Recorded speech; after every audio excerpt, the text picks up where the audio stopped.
termas romanas. Era un gran complejo recreacional constituido por varias estancias, las cuales se distinguían entre sí. En las instalaciones, los plebeyos y esclavos podían socializar, entrenar y divertirse, ya que no se les permitía poseer su propio baño termal privado. El ritual en sus baños era el siguiente: 1.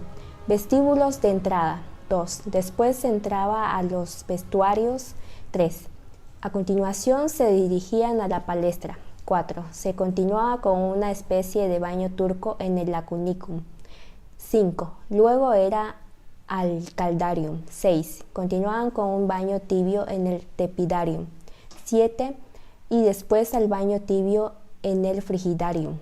Y por último, el recorrido termal finalizaba en el natatium. El agua caliente era de los acueductos a depósitos, de los depósitos a calderas intermedias y a otras encima de los fogones, hornos alimentados con madera de abeto, aguas residuales para limpiar por la noche y para las cloacas. El recinto del complejo de baños ocupaban 3 hectáreas, 32 acres del distrito. La entrada principal estaba al noroeste, al suroeste hacia una gran exedra. La exedra estaba flanqueada por 2 grandes edificios, probablemente bibliotecas. Estos, a su vez, conectados a salas circulares. Uno de ellos es ahora la iglesia de San Bernardo, el otro es visible al comienzo de Vía del Viminale. El bloque central de los baños era 280-910 pies por 160 metros, 520 pies o 10,85 acres. El bloque central estaba formado por frigidarium, tepidarium y caldarium a lo largo de un solo eje, con otras salas dispuestas simétricamente a su alrededor. Flanqueando el frigidarium había 2 gimnasios al aire libre. 2 pasillos octogonales flanqueaban al caldarium. Las estancias de las termas romanas son las siguientes: palestra, patio central en la que se abrían todas las estancias y se podría practicar ejercicio físico. Tabernae, se trata de tiendas adosadas y las salas de baño donde los visitantes podían adquirir bebidas y comida. Caldario, baño de agua caliente, era la habitación más adornada e iluminada. Frigidario, era la sala de las termas romanas destinadas a los baños de agua fría. Tepidarium, habitación de temperatura tibia que preparaba al bañista. Apodeterium, eran los vestuarios, y la cominicum eran los baños de vapor. Estilos arquitectónicos. Dentro del frigidario, el uso de contrafuertes externos para la bóveda de cruz fue considerado por algunos como el primer ejemplo del sistema científico de empujes y contraempujones en la arquitectura. En cuanto a los baños, en su conjunto se ha descrito como invocador de estilo imperial o una imagen clásica, que es un estilo de manipulación de espacio. Para manipular el espacio dentro de este estilo, las formas del edificio eran simples y daban la impresión de una gran cantidad de espacios abiertos.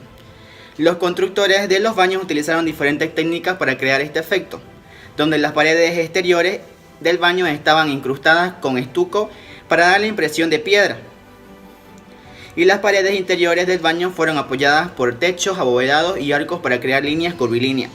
La estructura del techo es un templo típico de diseño clásico, donde los arquitectos utilizaron formas inclinadas para cubrir estrabos curvos de las salas abovedadas. Se trata de una columna conmemorativa a una tipología de la arquitectura y escultura romana. Al igual que en los arcos de triunfo, los relieves son un documento o crónica de los acontecimientos.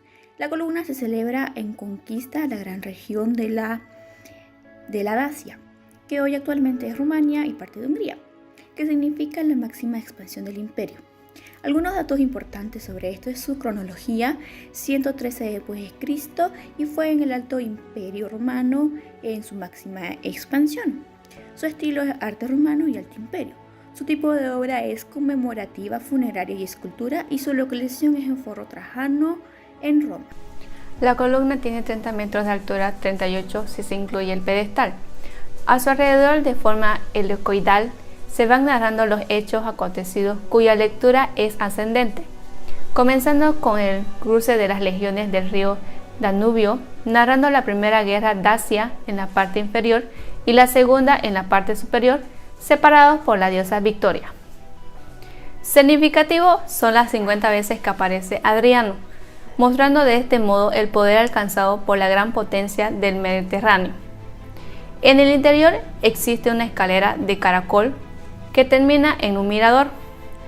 Se levanta sobre un pedestal y está coronada primeramente por un águila, luego estaba una estatua de bronce del emperador, que tiempo después es sustituida por la iglesia por la imagen de San Pedro. Al morir Trajano, sus cenizas se depositaron en una urna de oro en la basa. Análisis. El material con el que está construido y elaborado es el mármol de Carrara y el procedimiento es la talla. La columna propiamente dicha tiene una basa que está tallada en forma de corona de laurel, un fuste cilíndrico formado por 18 tambores y un capitel dórico toscano por tener basa. Rodeaban el fuste bajo relieve formado una cinta de unos 200 metros, completamente policromado, con 155 escenas y más de 1500 figuras.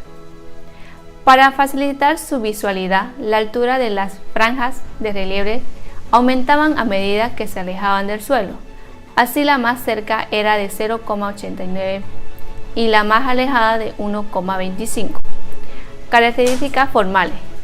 Error basic, que quiere decir todo el espacio está lleno. Detallismo y realismo. Como preocupación por el rigor narrativo, toda la columna está llena de escenas y de figuras realizadas con detalle, como si se tratara de una crónica reconociéndose a personas reales, barcos, paisajes y maquinaria de guerra. También se representaban figuras metafóricas como el río de Danubio, representado en la figura de un viejo. Preocupación y búsqueda por la profundidad así alteraban el tamaño para permitir una mayor contemplación de la escena. Por ejemplo, las murallas y los edificios aparecen de un tamaño reducido, permitiendo observar los trabajos de los soldados sobre ellas. También para facilitar la visión de distintos planos de profundidad, se utilizaba la perspectiva caballera, que se usa en un punto elevado para observar a un grupo de personas impidiendo que se tapen unas a otras. La luz crea efectos de claroscuro, unión de la técnica de origen griego con la que se realizaba el realismo, como se observa en los retratos de Trajano. Contexto, función y valoración. Con la dinastía de los Antonios en el siglo II alcanza Roma su máxima expansión territorial y también cultural. Autor. Apolodoro de Damasco fue un arquitecto de la antigua Roma de origen sirio, conocido con el sobrenombre de Damasceno. Nació alrededor del año 60 después de Cristo y murió en el año 133 después de Cristo. Sobre su vida, se sabe que fue uno de los más grandes arquitectos de Roma, con clara influencia helénica. Sirvió al emperador Trajano diseñando y realizando monumentales obras, pero una de sus más conocidas es la imponente columna de Trajano. Función. Se puede señalar las siguientes funciones. Es un monumento conmemorativo para mostrar las victorias militares del emperador sobre los dacios. Propagandístico.